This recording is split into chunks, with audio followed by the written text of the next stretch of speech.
Alam niyo po ba ang mga nunal na maaaring magpayaman sa inyo? Eto mga bossing ko ha. Kung kayo ay may nunal sa gawing kanan, dito.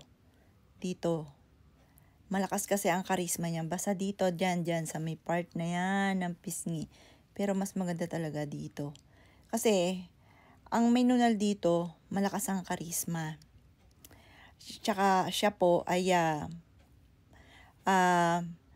iba yung hatak ng swerte po niya kapag may nunal dito. Kaso nga lang, dahil sa masyadong lalakas yung kumpiyansa mo sa inyong sarili dahil meron ka nunal dito, maaaring lumaki yung inyong ulo.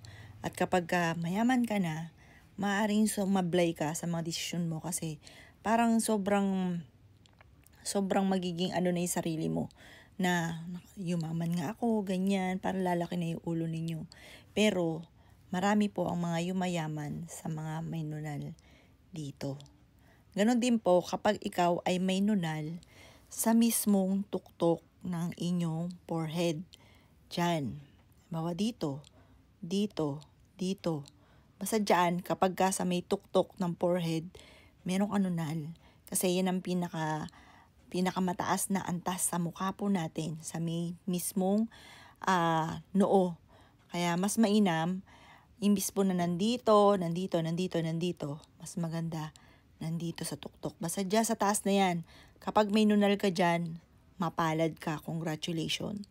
Ganon din, kapag ikaw ay may nunal sa gawi dito. Yan, yayaman din po yan. Kapag meron kang nunal po dito.